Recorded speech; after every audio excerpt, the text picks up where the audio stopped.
right hand, our left as we would be looking at it, um, it has a mala, a crystal mala. And that mala is constantly going Om Mani Padme Hum, Om Mani Padme Hum, Om Mani Padme Hum, Om Mani, sending out this immeasurable joy. So you have immeasurable love and compassion holding the jewel. You have this immeasurable joy constantly being sent out to all sentient beings. And then in the Buddha Chenrezig's left hand, there is a lotus.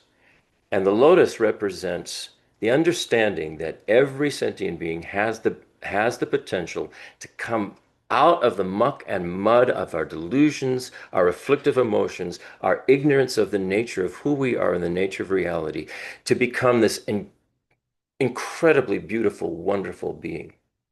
So that's the jewel in the lotus. That's the jewel in the lotus. Our Buddha nature can take us all the way to enlightenment, this amazing being. It can take Tracy all the way. It can take all sentient beings all the way. So that's what we're thinking of when we're reciting this mantra, Om Mani Padme Hum. And so again, we'll do, let's do a full mantra of this because we can do it very quickly. So imagine this immeasurable love, immeasurable compassion, immeasurable joy, and this immeasurable equanimity. And this Chenrezig, the enlightened beings have complete confidence in us, in our capacity to be able to do this. Okay. Om mani padme hum, om mani padme hum, om mani padme hum, om mani padme hum, om mani padme hum, om mani padme hum, om mani padme hum, om mani padme hum. Om mani padme hum, om mani padme hum, om mani padme hum, om mani padme hum, om mani padme hum. Momane pemium, momane pemium, momane pemium, momane pemium, momane pemium, momane pemium, momane pemium, momane pemium, momane pemium. Momane pemium, momane pemium, momane pemium, momane pemium, momane pemium, momane pemium, momane. Momane pemium, momane pemium, momane pemium, momane pemium, momane pemium, momane pemium, momane pemium, momane pemium. Momane pemium, momane pemium, momane pemium, momane pemium, momane pemium, momane pemium, momane pemium. Omane pemium, omane pemium, omane pemium, omane pemium, omane pemium, omane pemium, omane pemium, omane pemium, omane pemium. Omane pemium, omane pemium, omane pemium, omane pemium, omane pemium, omane pemium, omane pemium. Omane pemium, omane pemium, omane pemium, omane pemium, omane pemium, omane pemium, omane pemium, omane pemium. Omane pemium, omane pemium, omane pemium, omane pemium, omane pemium, omane pemium, omane pemium, omane pemium, omane pemium. Omane pemium, omane pemium, omane pemium, omane pemium, omane pemium, omane pemium, omane pemium, omane pemium, omane pemium. Omane pemium, omane pemium, omane pemium, omane pemium, omane pemium, omane pemium, omane pemium, omane pemium. Omane pemium, omane pemium, omane pemium, omane pemium, omane pemium. And feel that Tracy and all sentient beings have made a direct connection with this Buddha of compassion, this immeasurable love, compassion, joy, and equanimity.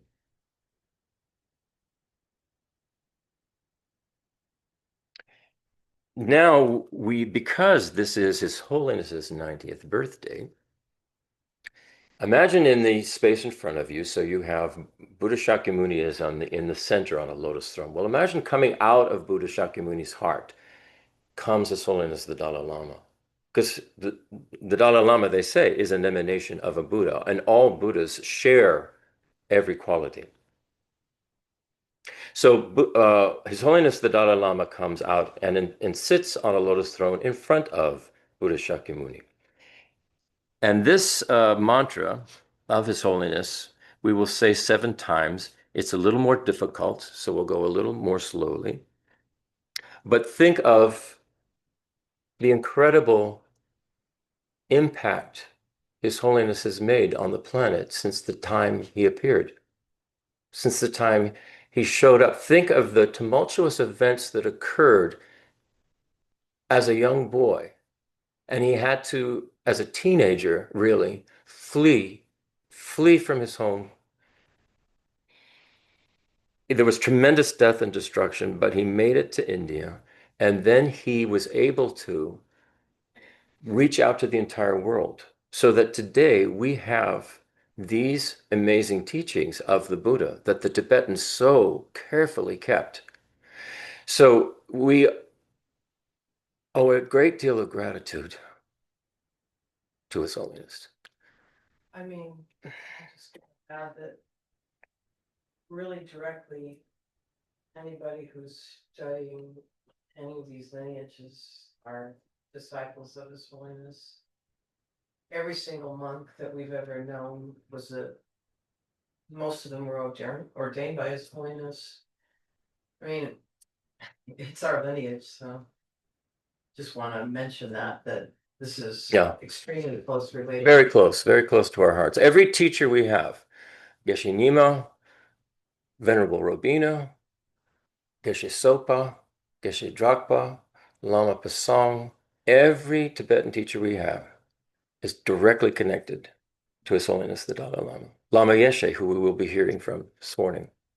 And just sort of a thing we did, I don't have the photos on the landing page of our website, but a year or so ago, the mayor of San Antonio presented a letter from us. He handed it directly to His Holiness, giving this center and our studies and the work that we do and our practice as our offering to His Holiness, which he received. And as our offering to the teachings that yeah, are so transformative, so yeah, transformative. so So, as we're saying this mantra, think about what His Holiness said just the other day, that he intends to live to be 130 in order to continue to be of benefit through this tumultuous time that we're going through. It's a cosmic tumultuous time. It's a change of there's a precession of the equinoxes, a change in the Hindu they call them the yugas. So there's a big cosmic shift that is happening right now, and it's going to be over a period of years that this occurs. And I think we can feel it. We can feel the chaotic upset that's going on. The old is being thrown out and new is coming in. But there will be chaos during that time. So what we want to do is support His Holiness in this idea, this promise that He's made, that He can actually stay with us for that time. Because once the new Dalai Lama is born, they'll be an infant. And it's going to take a while for them to get to the level that His Holiness is now at. So let's hold those thoughts for a long life for His Holiness as we recite this mantra. I'll do this slowly. It's Om A Guru Vajradhara Bhattaraka Manjushri Vagindra Sumati Jnana Shasana Dara Samundra Shibhadra Sarva Siddhi Hung Hung. And we really won't go much faster than that. And it's up here on the screen. Okay? And we'll do this 7 times. Om A Guru Vajradhara Bhattaraka Manjushri Vagindra Sumati Jnana Shasana Dara Samundra Shri Bhadra Sarva Siddhi Hum Hum. Om A Guru Vajradhara Bhattaraka Manjushri Vagindra Sumati Jnana Shasana Dara Samundra Shri Bhadra Sarva Siddhi Hum Hum. Om Guru Vajradhara Bhattaraka Manjushri Vagindra Sumati Jnana Shasana Dara Samundra Shibhadra Sarva Siddhi Hum Hum. Om Guru Vajradhara Bhattaraka Manjushri Vagindra Sumati Jnana Shasana Dara Samundra Shibhadra Sarva Siddhi Hum Hum. Om Guru Vajradhara Bhattaraka Manjushri Vagindra Sumati Jnana Shasana Dara Samundra Shibhadra Sarva Siddhi Hum Hum. Oma Guru Vajradhara Bhattaraka Manjushri Vagindra Sumati Jnana Shasana Dara Samund Shibhadra Sarva Siddhi Hum Hum Oma Guru Vajradhara Bhattaraka Manjushri Vagindra Sumati Jnana Shasana Dara Samundra Drasiddhi Hum Hum. Happy birthday, Dalai Lama. Okay, so and finally, before we start on these teachings that are actually these teachings are coming from His Holiness and Lama Yeshe. So before we start these teachings, as I said, Lama Yeshe says what we're taking refuge in when we're taking refuge is the wisdom of the Buddha. So let's do half a mala of the Manjushri. Manjushri is the Buddha of wisdom. As you're imagining this platform of light in front of you, to the right, to your right, as you're looking at it, to the right of the Buddha is Manjushri, the Buddha of wisdom. The Buddha of wisdom represents the wisdom that all Buddhas have, that are able to cut through this dualistic view we have of things. We have this very separate view of subject and object, and that the object exists out there inherently separate from me, the subject. And the wisdom of the Buddha, the wisdom that understands the nature of reality, says that is not so. Nothing arises independently. Everything is a codependent arising. So we play a part. The subject plays a part, the object plays a part. And it takes this is a huge thing to actually have a realization of, but we at least can start thinking along those terms. So as we're saying this mantra of the medicine Buddha, think of that. Think of the idea that nothing has an independent self-existence. Everything codependently arises in every possible imaginable way. Okay, here we go. This is uh, we'll do this, yeah, like I said, half a mala. Om Arapatsanadi, and many of you are familiar with this. So when we finish with the half of the mala, when we get to the final syllable, we'll just repeat the D over and over again. D D D D D D D D D. D is a suffix in Sanskrit, and it has to do with awakening. So we have Buddha, Buddhi, Bodhisattva. It means awakening. So when we're repeating this d, what we're thinking is we are awakening our own inner wisdom. Okay. All right, here we go. Oma Rabatana di, Oma Rabatana di, Oma Rabatana di, Oma Rabatana di, Oma Rabatana di, Oma Rabatana di, Oma Rabatana di.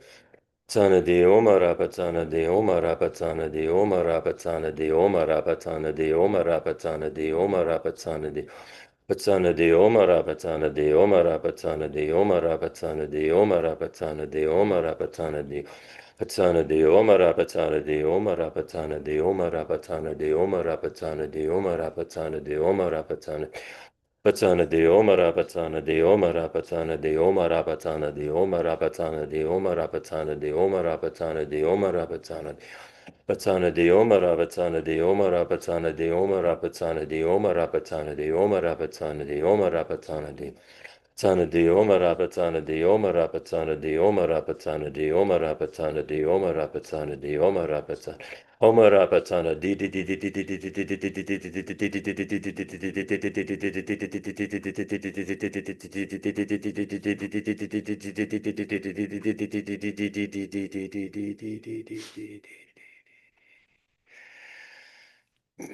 and feel that Tracy's inner wisdom has been awakened.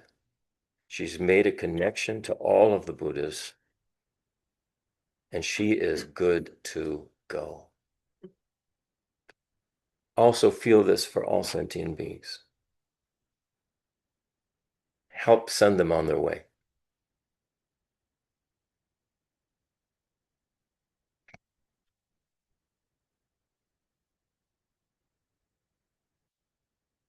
Okay. So today we're going to talk about, oh, just this will be a very brief, really brief, and not a lot of detail, which is good. introduction to what happens after we die, since this is very timely right now. It's well, it's timely actually every moment throughout the entire universe.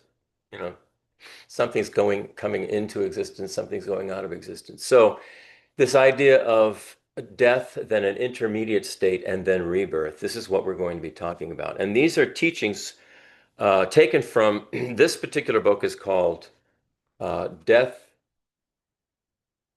Intermediate State, and Rebirth. And what I'm really using here is there's a preface that's written by His Holiness the Dalai Lama. And so just we taking from the preface. And then the other teachings that are I'm going to be using come from this guy here, Mr. Happy, Lama Yeshe. And this is a book called Big Love. And this is the way Lama Yeshe would always sign his, when he would write a note and he would finish the note, he'd go, Big Love, Lama Yeshe. Lama Yeshe was this just amazing a teacher. And at the same time that the Chinese, he was in Tibet during the Chinese invasion. And when His Holiness the Dalai Lama went to Dharamsala in India, Lama Yeshe and a very young Lama Zopa Rinpoche, a teenager really, Lama Yeshe took under his wing. They made their way down to Nepal, and so they began to be centered there. He contacted His Holiness the Dalai Lama. He contacted his guru and said, I think I want to stay here in Nepal because there are a lot of hippies, Western hippies who have come here who are really seeking, some kind of spiritual understanding. This was the time of the Vietnam War, and so many, many young people were searching. So His Holiness says, yes, you stay. Lama Yeshe's guru said, yes, you stay. And so this is what he did. And he became the force that reached out to the young people in the West. And those young people then became Venerable Rabina Corton. They became Pema Tupten children. They became Alexander Berzin. They became all of these well-known Western teachers who have made such an impact and are continuing to. Particularly, Rabina is when surveys have been done in the West, and how are you, what was your first introduction to Buddhism? And the vast majority will say, oh, it was Venerable Rabina, because she has made such an impact. And we have a direct connection to her, which means we have a heart connection to Lama Yeshe. So I just wanted to give that little introduction uh, before we get into these great and I think fairly simple to understand teachings. So, what happens when a lifetime is over? So the Buddha said, death is certain and the time of death is uncertain. And boy, is that ever, hitting home. It's so true. We just don't know. None of us know. So death is certain, it's going to happen, but the time of death is uncertain. So what we want to be thinking of is how do we prepare for this on a daily basis? From the moment we're born, every breath we take brings us closer to death. And for many of us, death continues to be a mystery shrouded in fear and anxiety.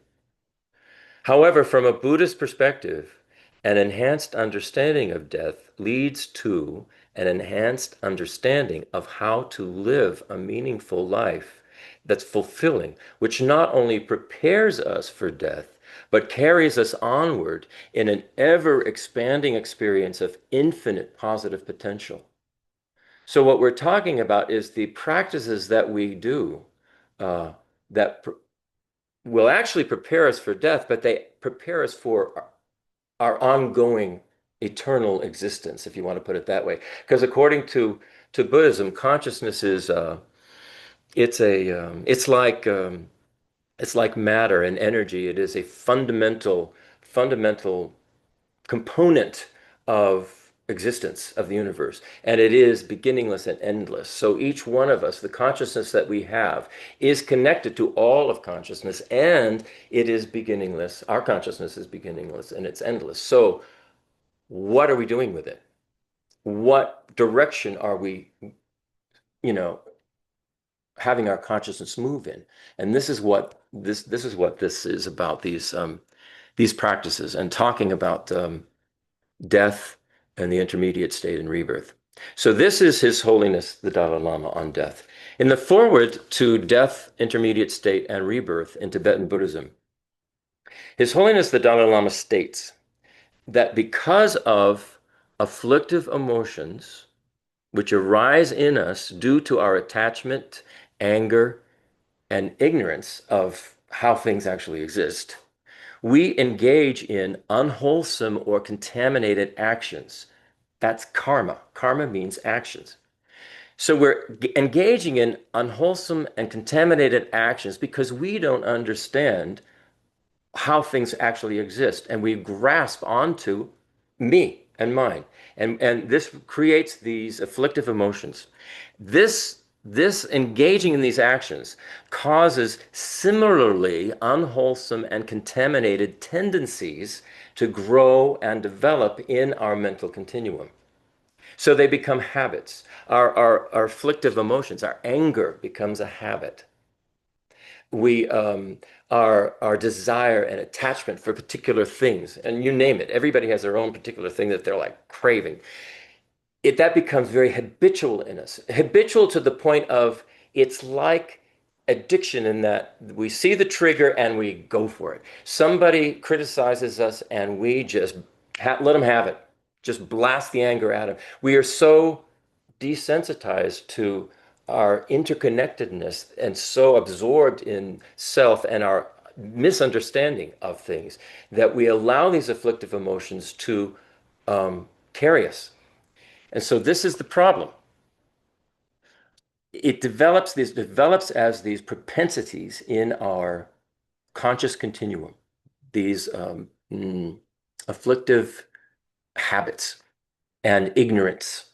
So when our lifetime finishes, if we're holding on to these unwholesome predispositions, we are born again in cyclic existence with a mind and body that is appropriated through these contaminated causes. A person dies within a state of mind that is either virtuous, non-virtuous, or neutral. When we're dying, we can bring to mind a virtuous object, such as Buddha, Dharma, Sangha, the three jewels, and through that generate faith in our mind. Or other people can bring Jesus or God or Allah to their mind and generate some faith. When that will be positive for them. That's a good thing.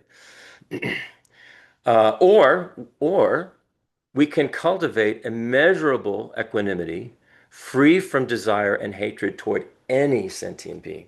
And this is something I know Tracey had worked on. We are all working on this. So as part of our group, and Tracey, do you remember, Brian, when she actually, I want to say it was around 2014 or so that Tracey began to really study and practice Buddhism? 2013, yeah. So it's a while, and she was coming to our other house, and so she was very familiar with all of this, and so this would be something that would be a propensity in Tracey. So I feel actually quite good about Tracey's where she's at right now. Or we could meditate on non-duality and emptiness, which takes more meditation, more training now while we're still while we're not, having passed away. So this is what the purpose of training in emptiness. However, if at the time of death we are aroused to anger or clinging desire, and we die with a negative attitude that we're well habituated to, It is very dangerous. This is His Holiness speaking here. We can also die with a neutral attitude, without either taking a virtuous object to mind or generating desire and hatred. You just, die without, I mean, it could be something like a complete, I mean, if you think of Tracy's, that was like this just, she couldn't see it coming at all, unless she had some premonition of it. But, who knows? But in some ways, it would just be a neutral thing. It's like, boom, there's, yeah,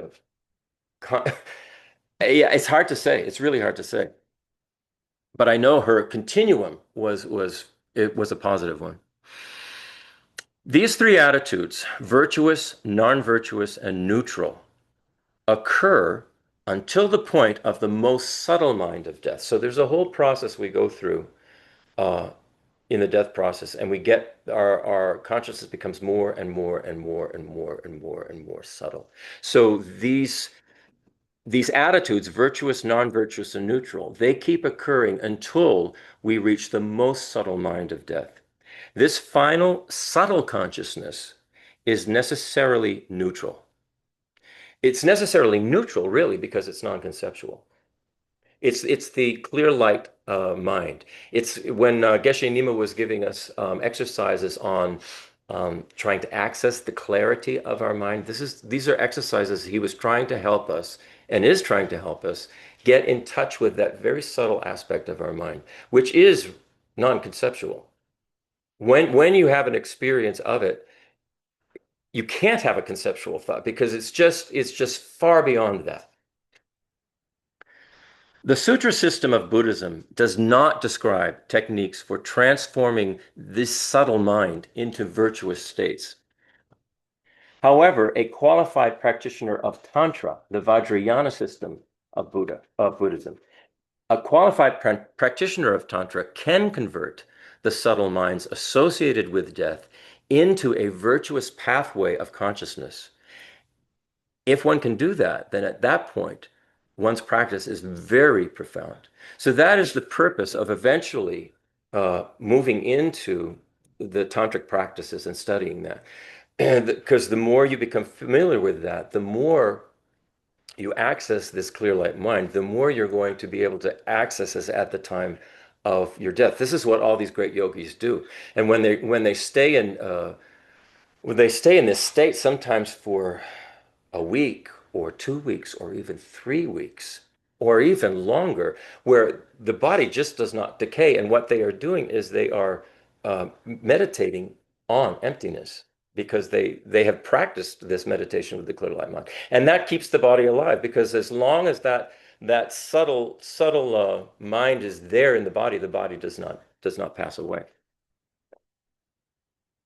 I mean, the death does not occur.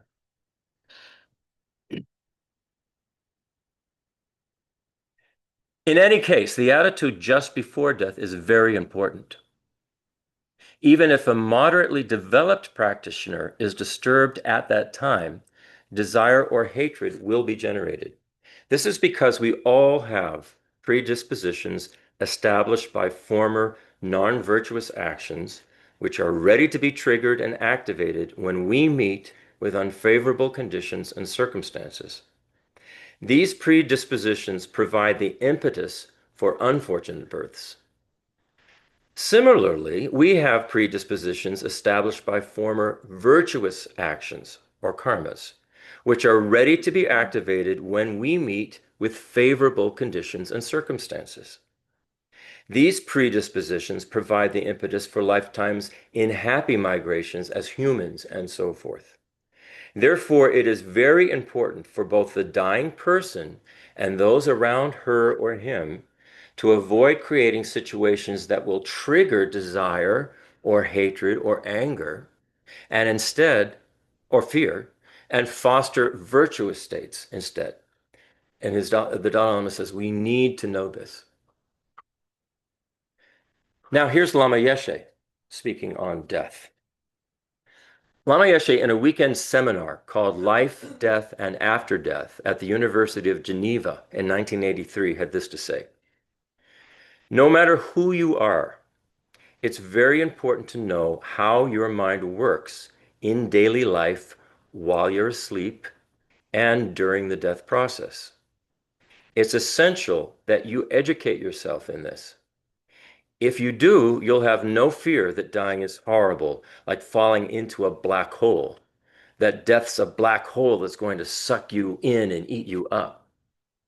From the moment we were born, we've been destined for death. We think that dying is a big deal, worse than losing a job, a boyfriend, a girlfriend, husband, or wife. That's the wrong attitude. We think that dying is negative, but that's just our projection. Death is better than a flower, for example. A flower cannot give you tremendous peace and bliss. It can give you something, but not that. Death, however, can give you both tremendous peace and tremendous bliss. Death is better than your boyfriend, girlfriend, husband, or wife because they give you very little bliss. They cannot truly solve your problems. They can alleviate emotional anxiety momentarily, perhaps, but not for long. At the moment of death, however, all anxiety and other emotional problems are totally cut off for a long period of time. The process of a natural death is actually quite slow, a natural death. Each of the four elements, earth, water, fire, and air, deteriorates or absorbs. They absorb into the central energy channel that is still in, the body while at the time of death. And the dying person gradually goes through the experience of a series of internal hallucinatory visions, these various appearances. Um, there's a radiant white appearance, a radiant red increase, a radiant black appearance, and then finally this most subtle non-dual clear light appearance that occurs. But if you're not trained to be looking for it, you can just sort of miss it. You don't know what you're seeing. Normally, we think that looking at visual objects is fantastic pleasure, a necessary sensation.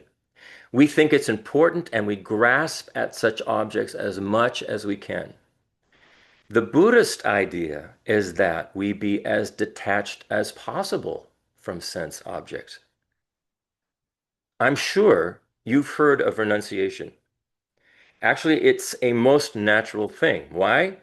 When you were a baby, you didn't have the kinds of problems that you do now.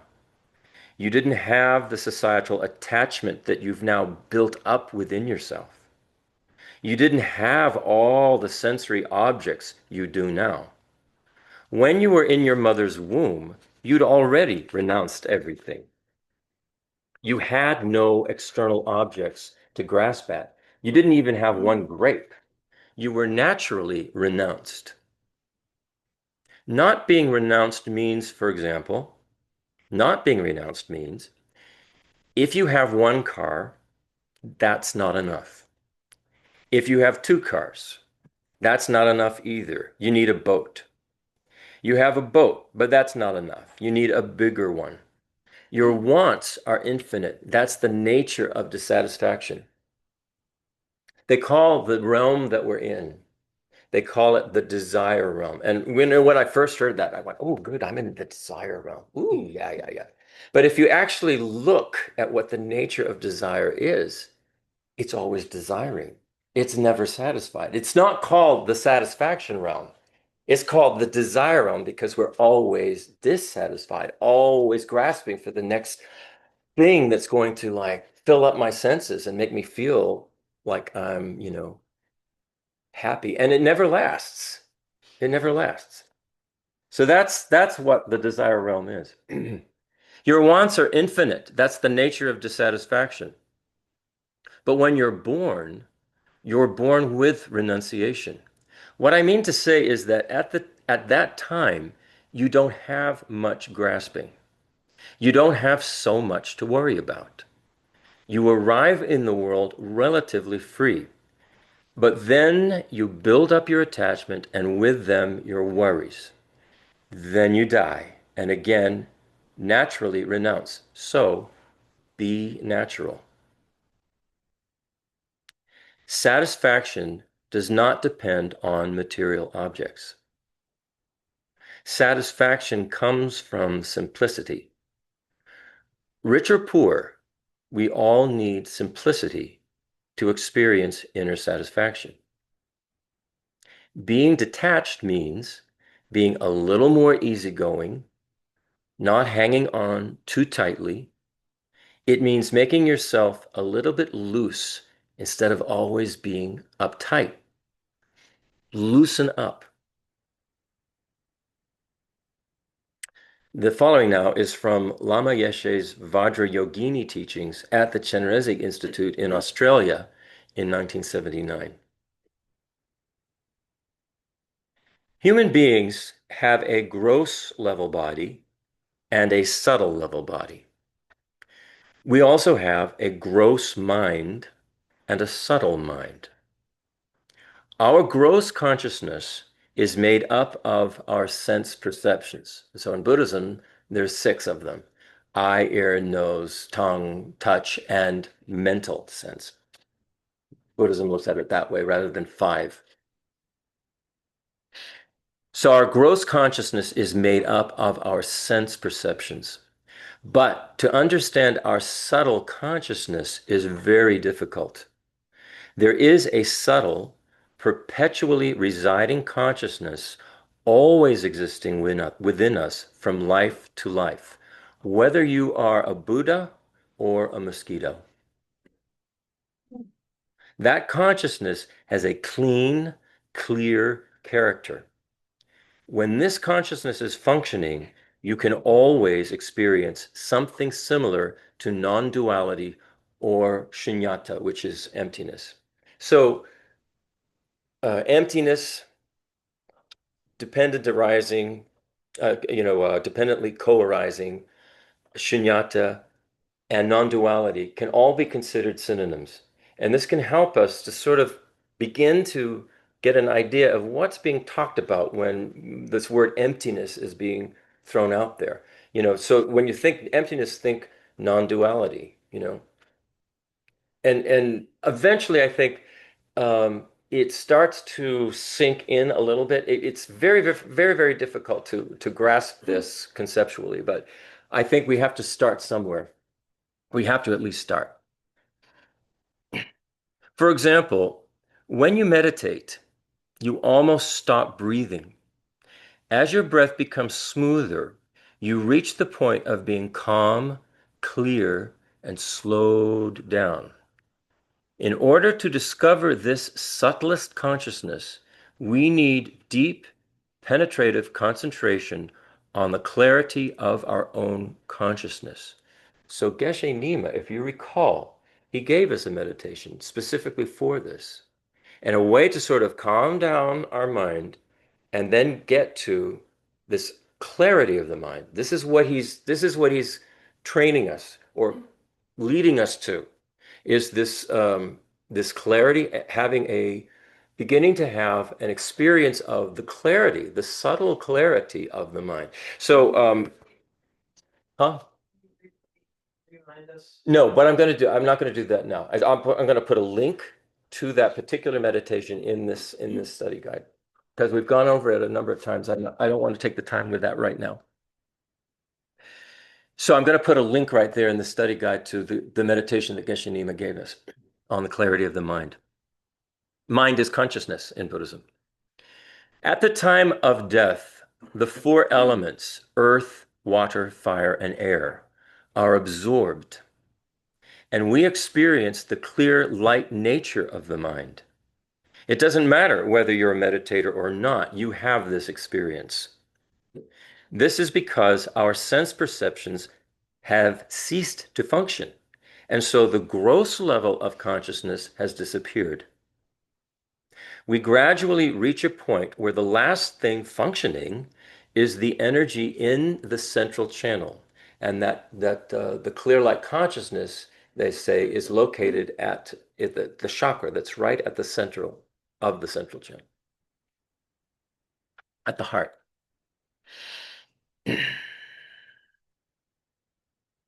At that time, the subtlest consciousness is able to function, and the result is the clear light experience.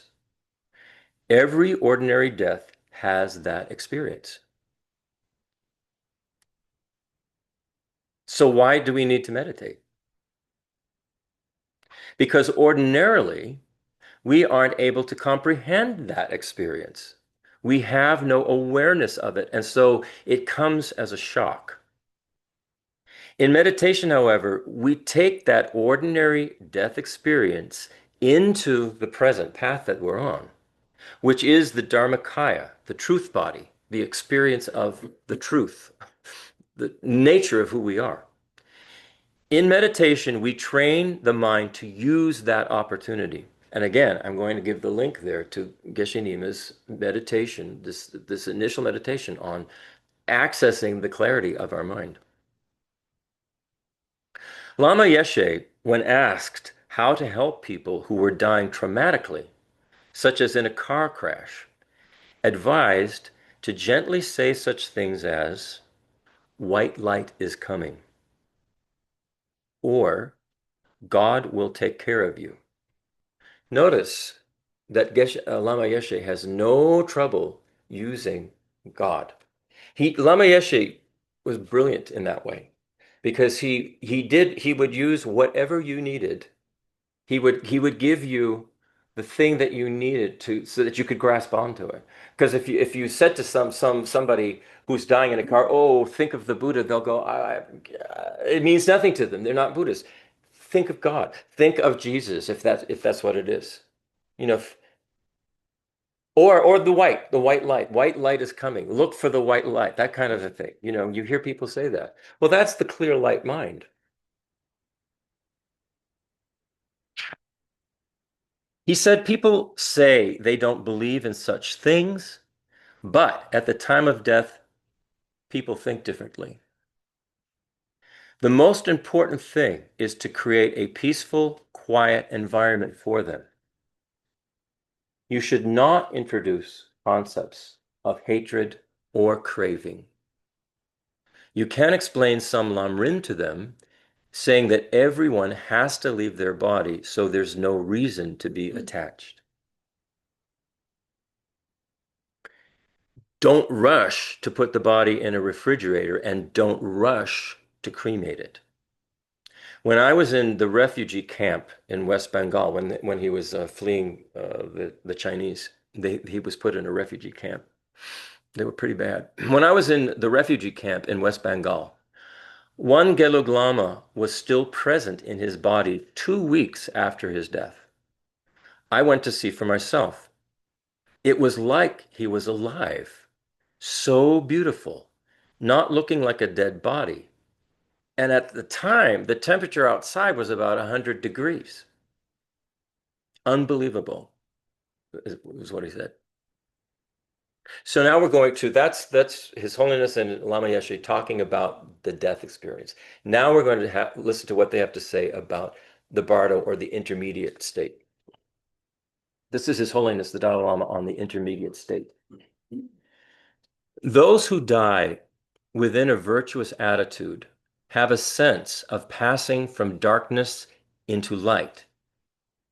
They're free of anxiety and see pleasant appearances.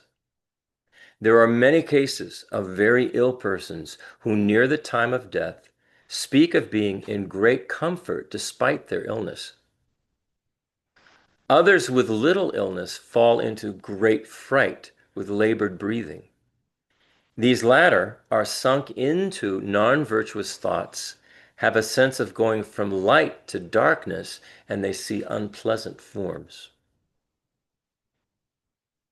In everyday life, attitudes of desire, hatred, jealousy, and so forth, to which we are well accustomed, become manifest with only slight provocation. This is in everyday life. But those with which we have little familiarity, such as resorting to reasoning, take considerable provocation to manifest themselves. Similarly, at the time of death, attitudes of long familiarity usually take precedence and direct the rebirth. For this same reason, strong attachment is generated for the self, for the me, grasping at me, since one fears that one's self is becoming non-existent. This attachment serves as the connecting link to the intermediate state between lives. The liking of a body, of, being familiar with having a body and wanting to have a body, in turn, that acts as the cause establishing the body of the intermediate being. So an intermediate being has a kind of body. For those strongly involved in non-virtuous actions, say, a serial killer or something, the warmth of the body withdraws first from the upper part of the body and then from the other parts. Whereas for those strongly involved in virtuous actions, say like Tracey, the warmth first withdraws from the feet. In both cases, the warmth finally gathers at the heart, from which the consciousness exits. Those particles of matter, of combined semen and blood, into which the consciousness initially entered in the mother's womb at the beginning of the life, become the center of the heart. And from that very same point, the consciousness ultimately departs at death. Immediately thereupon, the intermediate state begins, except for those reborn in the formless realms of infinite space, infinite consciousness, nothingness, or the peak of cyclic existence, for whom the new life begins immediately upon death. Those born within the realms of desire and form must pass through an intermediate state, during which a being has the form of the person as whom he or she is to be reborn, the kind of being as whom he or she is to be reborn. The intermediate being has all five senses, but also clairvoyance, unobstructiveness, and an ability to arrive immediately wherever she or he wants. She or he sees other intermediate beings of his or her own type, whether it be hell being, hungry ghost, animal, human, demigod, or God. And they can also be seen by clairvoyance. So somebody who is a really clairvoyant, a really good psychic, for instance, and has clairvoyance, they can say, "Oh, I see, your mother. She's here, right?" When my grandmother died, my father's mother, when she died, she and my mother had a terrible, vicious relationship. I mean, the last memory I have of, seeing my grandmother is my mother was screaming at her out down our driveway, screaming at her as my grandfather was pushing my grandmother into the car and trying to drive away. That was the last time. So they had a bad relationship.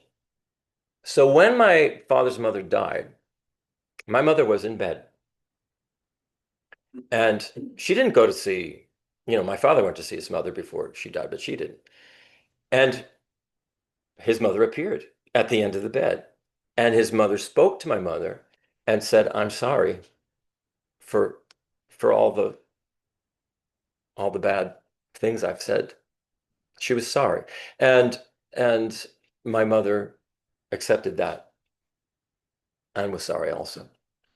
So that's an example of, some clairvoyance occurred. My mother wasn't I wouldn't say she was a clairvoyant, but sometimes when you're in a very subtle state, things do appear to you. And that was a case of that. It was shortly after mm, my grandmother passed away that this happened. If a place of birth appropriate to one's predispositions is not found, a small death occurs after 7 days, and one is reborn into another intermediate state. This can occur at most 6 times, with the result that the longest period spent in the intermediate state is 49 days. This means that those beings who, even after a year of dying, report that they've not found a birthplace are not in the intermediate state, but they've taken birth as a spirit, like a ghost or something.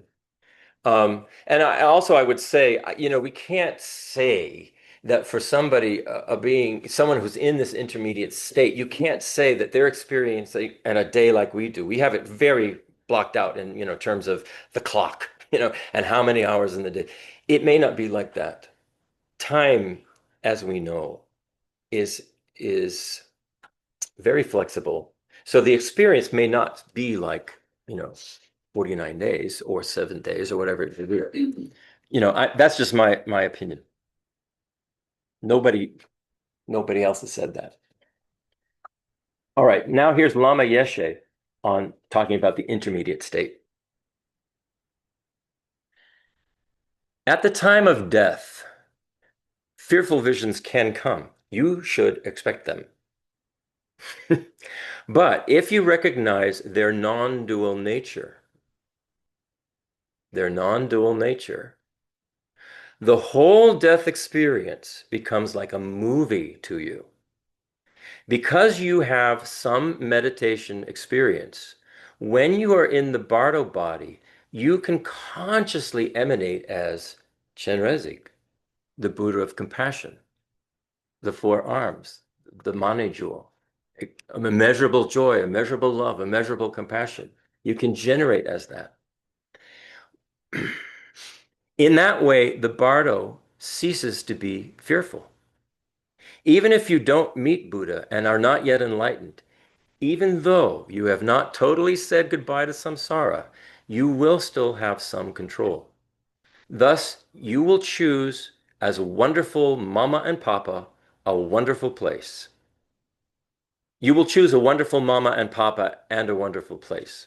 Then you incarnate in order to benefit all sentient beings, and you become a wonderful human being.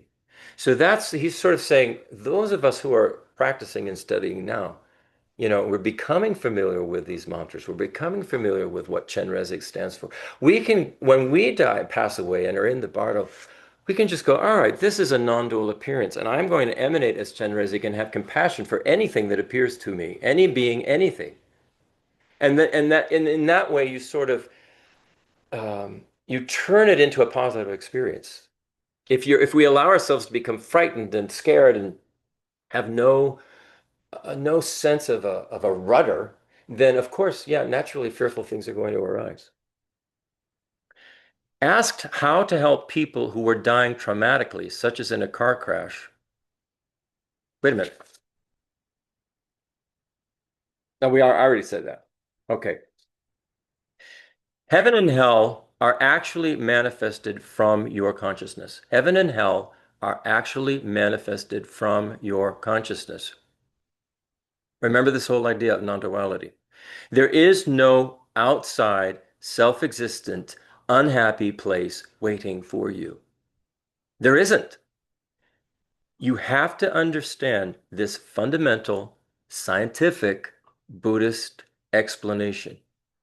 If you don't, then Buddhism becomes very strange and impossible for Western people to comprehend.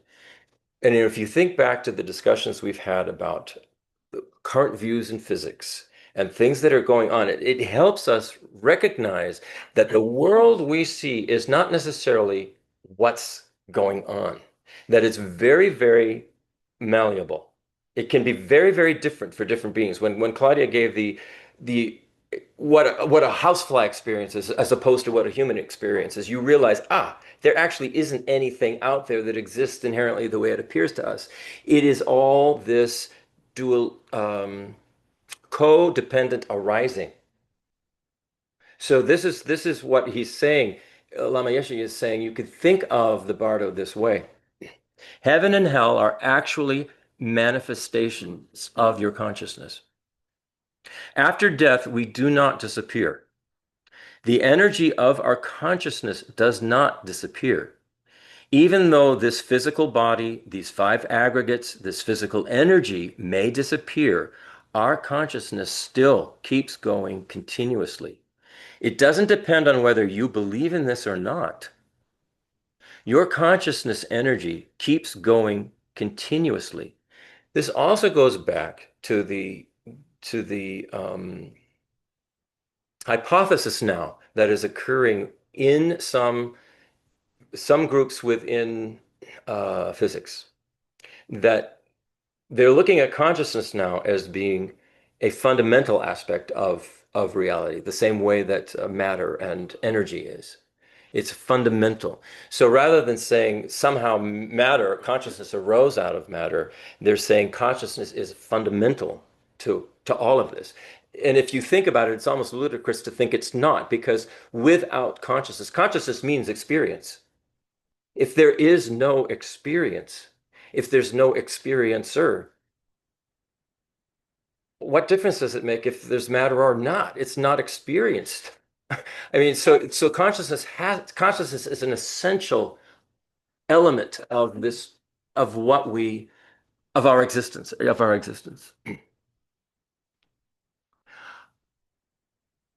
If you are able to go beyond the ego's wrong conceptions before you die, then you will not have to go to an uncontrolled suffering realm.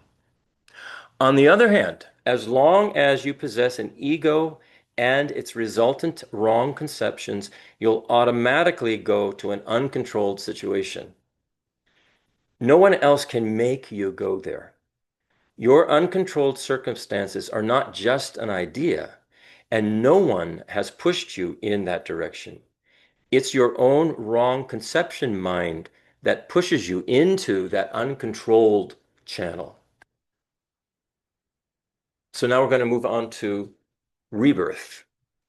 And we'll start with His Holiness the Dalai Lama on rebirth. And this is kind of interesting. We might have a little discussion on this because it's interesting. In taking rebirth as a human, one sees one's future mother and father as if lying together. If one is to be reborn as a male, this sight generates desire for the mother as well as hatred for the father, and vice versa if one is to be reborn as a female. Being desirous, one rushes there to engage in copulation. But upon arrival, one sees only the sexual organ of the desired partner. This creates anger, which causes cessation of the intermediate state and makes the connection to the new life. One has entered the mother's womb and begun a human life. When the father's semen and the mother's blood are conjoined with the life or the consciousness, they naturally and gradually develop into the elements of a human. Uh, it's just think about that he's saying it's the anger. It's somehow there's an element of anger that pushes us into the next, rebirth, say in cyclic existence. One is attracted with desire. So desire is the key. The desire, the attraction to, basically they're saying sex, the attraction to sex. So when it's saying, if you're going to be reborn as a male, you're going to generate desire for the mother. Well, it get all of that stuff out of it. Just whatever you're attracted to, you're going to be attracted to that particular sexual partner. You're going to see that particular sexual organ, and then you're going to, for some reason, because you can't actually engage in it, you become angry, and boom, then there is a mother and father, and there is the semen, and there is there are the two coming together, the egg. So then you are in your human rebirth. That's for humans. Now he's going to things that aren't human. One is attracted with desire to one's future birthplace, even if it is to be a hell. For instance, a butcher, somebody who kills all the time. But you could just as easily say, a serial killer. Yeah. A butcher might see sheep in the distance as in a dream. Upon his rushing there to kill them because he's so habituated to killing, the appearance would fade, causing the butcher to become angry, whereupon the intermediate state would cease and his new life in a hell begin. So mm, say it's one of these really dark, say child traffickers, and they engage in uh, sex with children. So say you're this kind of person is in the bardo, and they see somewhere they see, oh, there's all these young kids, and there's this desire, right? Because they're so habituated to doing this. It's such a grasping thing that they have. Well, when they get there, it fades, they're angry, and boom, they find themselves in, a lower realm. It's like that. It's I think it's important to remember that this bardo state is a manifestation of our own consciousness, but like a dream, like a very enhanced, vivid dream. And if any of you have had vivid dreams, then you can get a sense of what the bardo might be like. The connection to a life is therefore made under the influence of desire, hatred, and ignorance. So desire, anger, or hatred, and ignorance. These are the afflictions. It's made under the influence of these afflictions. Until these afflictions are overcome, one is as if bound in chains without freedom. Indeed, there are good and bad rebirths, but while one is still bound, one must bear the burden of mental and physical aggregates that are under the influence of contaminated actions and afflictions. This is not done just once, but again and again without a break. To overcome the sufferings of birth, aging, sickness, and death, desire, hatred, and confusion or ignorance must be overcome. Desire, hatred, and confusion must be overcome. Their root in turn is ignorance, the conception of an inherent existence of persons and other phenomena, a dualistic view. External medicines alleviate superficial suffering, but cannot cure the central problem. Internal practices, such as resorting to specific antidotes to desire and hatred, are more helpful, but their effects are temporary. However, if one can destroy ignorance, their root, then all of these ease of their own accord. So this is why they stress the wisdom wings so much. The teachings of Nagarjuna, the teachings of Manjushri. If ignorance is eliminated, then the contaminated actions that depend on it are stopped. Furthermore, without ignorance, the attachment and grasping that fortify our tendencies and predispositions established by previous actions cease to operate, whereupon the cycle of uncontrolled rebirth is ended.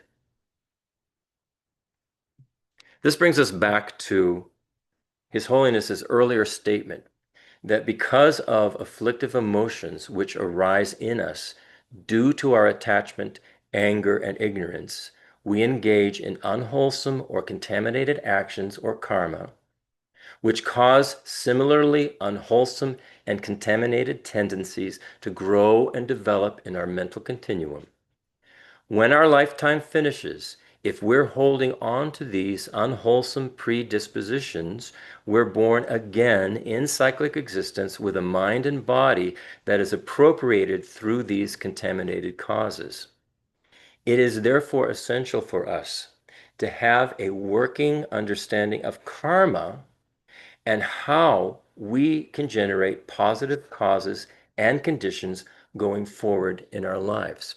So I want to now read what Lama Yeshe has to say on karma. You can explain karma in many different ways.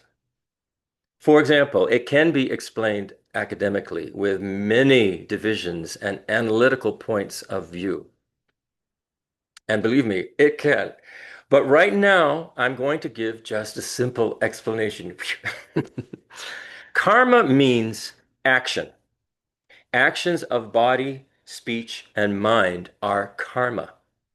Karma means that you act in a certain way with a certain motivation, and some effect arises within you. Karma can be positive or negative. Actions that bring a positive reaction are called morality. Actions that bring a negative reaction are called immorality. Whatever action, or we can call it energy, whatever energy of body, speech, or mind that brings confusion, restlessness, sorrow, or suffering is immoral. So, as much as possible, we should try to understand Lord Buddha's teachings, which say that certain actions are moral and certain actions are immoral because they bring good or bad reactions, respectively. Understanding this in your everyday life, you should try to make your actions as positive as you can. Try to understand, if I think this way and act this way, what kind of result will it bring? Knowing this is very important. Also, karma is not something that you just believe. Your entire energy, since you were born, has been related to karma. The existence of karma is not dependent on whether you believe it or not. For example, maybe you say, I don't believe in karma, I don't believe in anything. There is no such thing as karma making me happy or unhappy. No matter how much you are against it, your entire being, you're saying this and thinking that. It's all karma. No matter how much a person may be against Lord Buddha's idea, it doesn't matter. The entire person, both psychologically and physically, who is tick, tick, ticking like a watch, all that is karma. Therefore, karma is just the energy of your body, speech, and mind. The human body, speech, and mind are karma. The meaning of karma includes cause and effect. Your entire physical and mental energy, everything, is reacting and producing other actions, no matter whether you believe it or not. Karma doesn't depend on whether you believe it or not. It doesn't matter if you believe. It doesn't matter if you don't believe. It doesn't matter even if you reject. Karma is talking about natural scientific law. That's all. Natural scientific law. How can you reject that? It's not something Lord Buddha made up. All of you is karma. You are karma. You cannot escape from karma. It doesn't matter if you follow another religion, if you are a Hindu, if you are a Christian, if you are a believer or a non-believer. You are completely immersed in karma. That's why karma is very heavy. You can't say, I don't believe in suffering. It doesn't matter whether you believe you are suffering or not. You are suffering. Your suffering is not dependent on whether you believe in it or not. Without understanding the activity of our body, speech, and mind, we will not understand how to generate a positive or a negative lifestyle. Even though we may have tremendous belief that the Buddha Dharma is the right way, we're just kidding ourselves if we don't understand what karma is. The simple way to live positively is to examine the everyday actions of your own body, speech, and mind. As much as possible, be aware.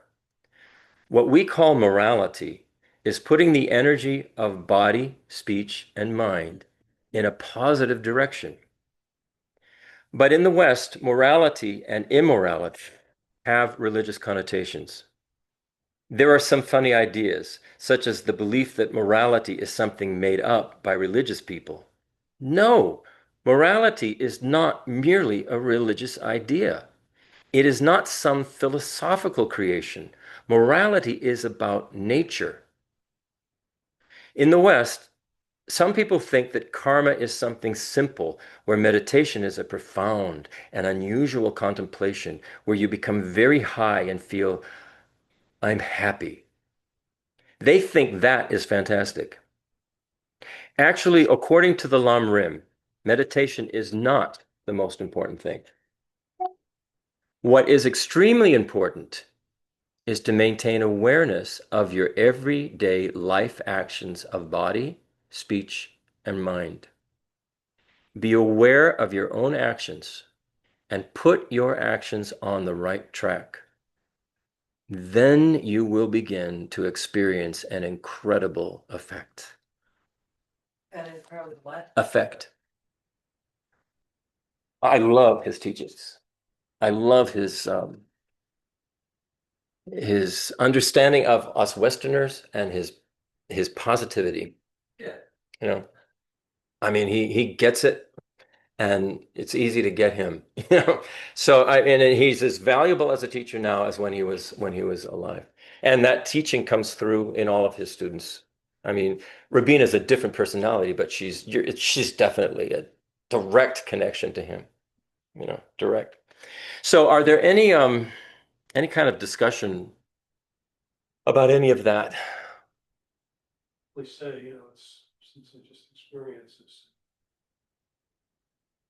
bought this book with me when I went to Boston to read.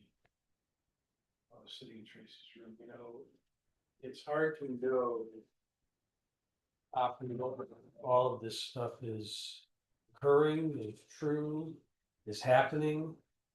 Because, modern medicine basically either through design or because of injury keeps the person unable to communicate and unable to emote or unable to, so it's just very hard to know, uh,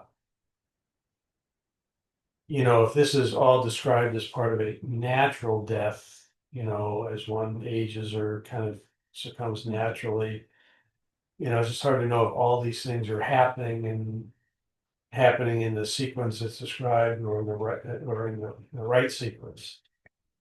Yeah, you mean like in Tracy's case? Yeah, yeah. Yeah, I thought about this. I thought, especially when I was, working on this, I thought a lot about that, and I realized, when Tracy was first struck by the lightning, pushed down, she went into the coma, but she was not, she was alive. Her body was still alive. She still had the channel. She still had the winds. All of that was there. She may have gone out, I've had an astral experience. I've had that, and nobody can take that away from me. I experienced it. I went out of my body. I saw a monk, at this time I was 16 years old. It occurred to me. I was frightened because I wasn't prepared, but I know that that's possible. And it's probably a situation like that probably pushed her out. I know another, we have a friend, she was going through a difficult birth process, and all of a sudden, she was on the ceiling of the hospital room looking down at her body and all the doctors around her. And after she came out, she could tell them everything they said. So that kind of thing goes on. And this is what I think probably occurred with Tracy. I don't know, but I think she probably went out, right? So when the decision was made that this coma, the body itself is not going to get better, the brain is not going to get better, and it will not be a functioning vehicle for Tracy. The right decision was made just to let her die, the body die naturally. That's when all that stuff would occur that we talked about, coming down to the clear light mind. Then that would have occurred. Tracy would have been back in there, and that would have occurred, and then she would have gone. But she may have actually been aware of what you were doing, what was going on, all before that, you know. Right. Well, that's why I say you don't know. We don't. Because No. there's no way to No, we don't. really know. All we have is our own experience. I did try to see, where her temperature was changing on her body first, if it was her feet or if it was her upper torso, and then of course when someone's passing, their breathing gets more labored. So, there's all these different confusing signs based upon the teachings about what may or may not be happening. And then, of course, you're doing all this other stuff with prayers and mantras and trying to make sure she's, and then, Geshe-Lima says, don't worry, we've got a divination, she's fine, she's going with her life, so whatever happened is okay, and, so it's just hard to know, all these steps. It sure is. I mean, it's still even hard to know that it's just not going to be lights out when we die. We can't, I mean, because we don't have a memory, or most of us don't. We don't have a memory of, his past lives and doing all of this. Mhm. It seems like, well, this is a story. However, what I do have confidence in are these particular teachings, particularly when it gets to emptiness, the logic of when you start to actually think about this non-duality business and the logic of it, that makes total sense to me. And then I see then the logic of interdependence, and therefore the logic of all this morality, because it's just naturally what will work in an interdependent co-arising situation. So all the teachings are very, very logical to me, and they make sense. And so because I have faith in that, I have some confidence that the other teachings are pointing us in the right direction. Plus, I've had some, unusual experiences personally, which people don't believe me. They think I'm on drugs and crazy, I but think sort of what Brian's talking about we don't know. is making me think. Let's just assume that our consciousness is like they say. I guess it just seems like whatever we're experiencing would be in harmony with our habitual thought patterns. Right. I don't know how else to say it. So, if a if you tend to be optimistic and see the bright side of things, for example, my experience basically was like that. You lived with her, so you would know differently. I assume we just, especially if everything else, if we're untethered from everything else, then what would be left is just our tendencies of how we think, Right. which actually for me is very sobering because you realize, wow, getting into the habit of seeing the glass half full and Mhm. seeing the good and wishing well and all these things that, the mind training that. I agree with you. It's very, very sobering because the way I feel is, So I don't know. I mean, we don't know, but if there's consciousness, what else would happen? Well, the other thing is you can't, from an external point of view, there's nothing you can do to control how this process happens for any person. It happens however it happens. Yeah. And I just see, well, I don't know if I see, there just seems to me to be some inconsistencies in the practical changes that occurred over the 2 weeks versus the, teaching changes that occur, and which are good and which are bad. And so, again, there's nothing you can do about it. But you use the word faith when you're saying, yeah, I have faith that some of these things are true. And I like the word confidence better, actually, well, okay, which means okay. But I just think it's interesting that we have all these teachings that tell us what happens, but it's very hard to see those things happen it's hard to see the teachings come to fruition during this process. And it's more difficult because some of these teachings are, centuries old. So they've occurred under very different circumstances without the implications of modern medicine and all of that. You know what? I do know of one instance this is almost firsthand. It was my sister was there with my brother when he passed away. In this bud. And he died very slowly over several weeks from cancer. And after he took his last breath, very shortly thereafter, one of the things in that book that they say happens is one of the signs that the consciousness has left is that there'll be a drop of blood at the nostril. And in this case, that actually did happen. So I know it happened at least once. Now, I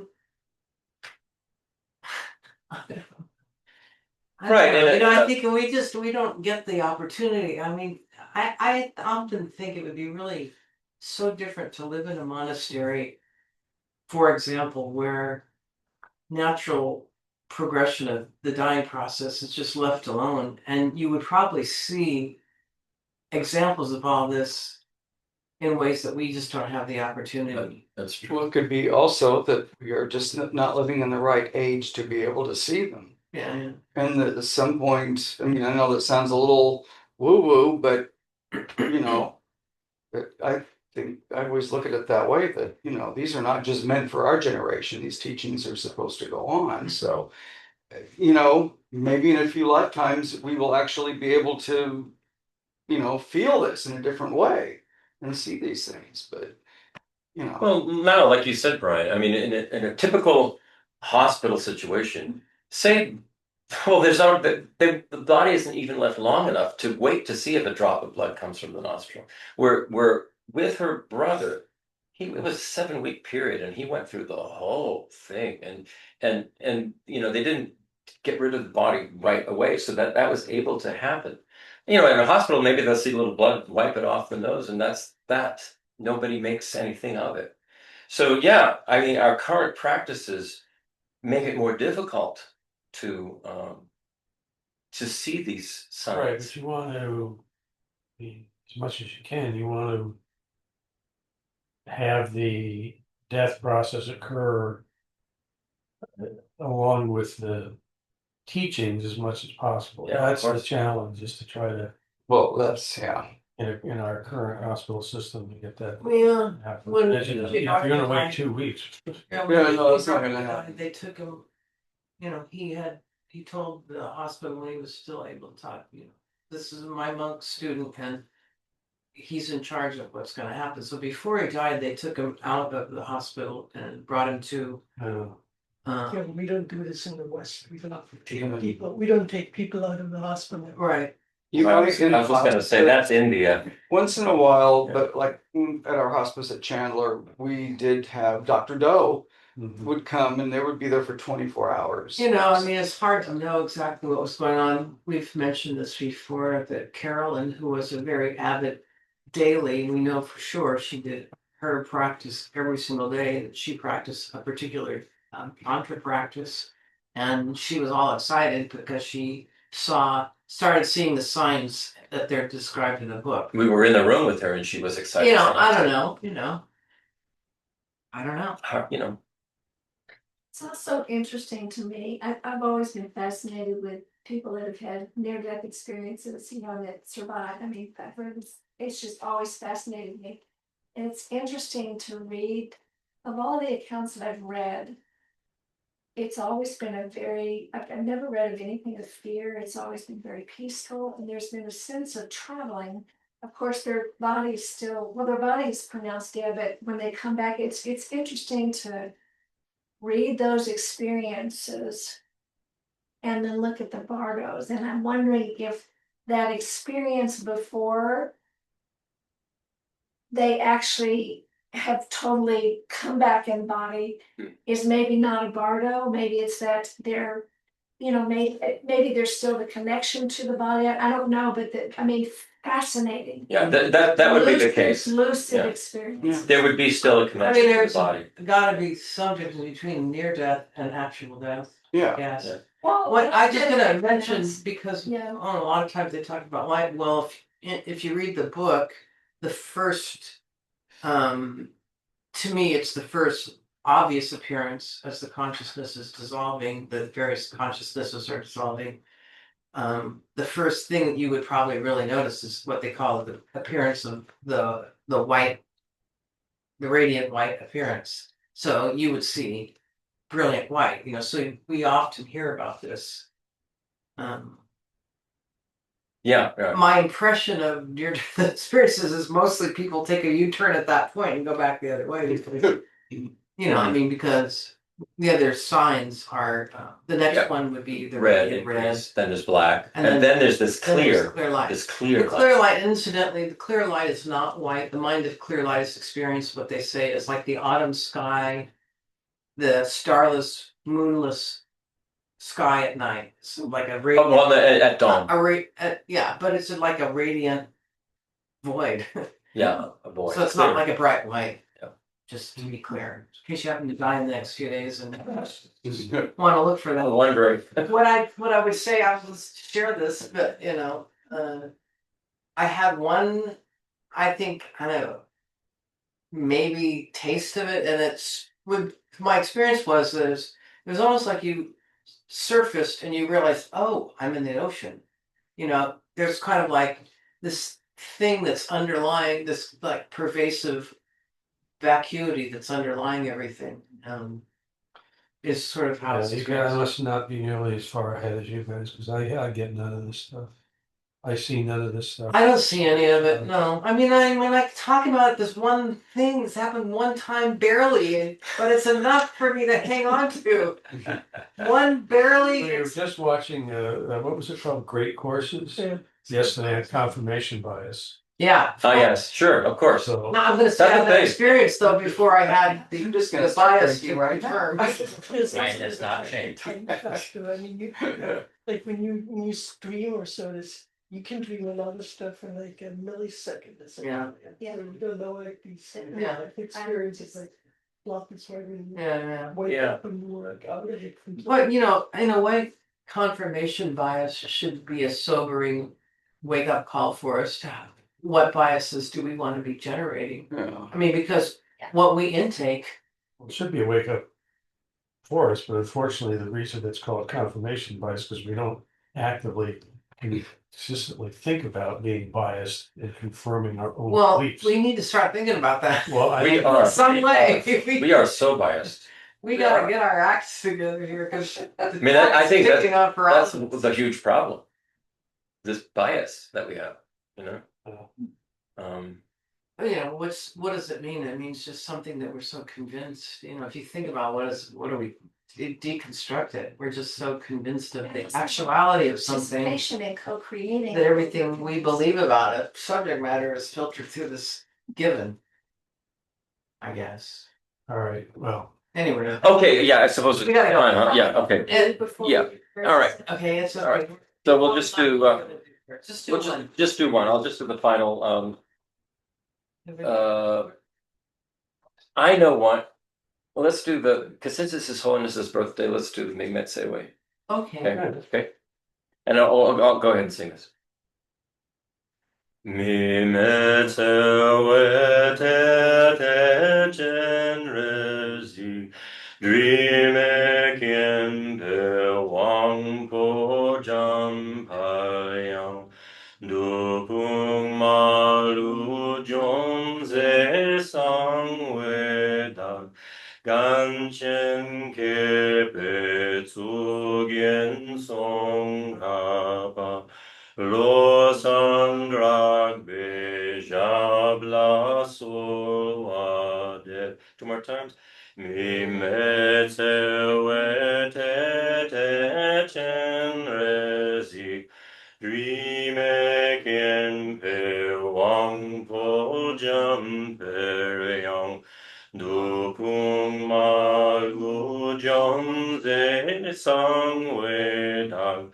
Ganchen kepe tsugyen song haba losandra bejabla soade mimetse wete chenresi Dreame kempe wampo jamperiang Dupung ma Zongje Sangwe Na Namshin Kepe Sugyen Song Kaba Lo Sandrak Bejabla Sowan.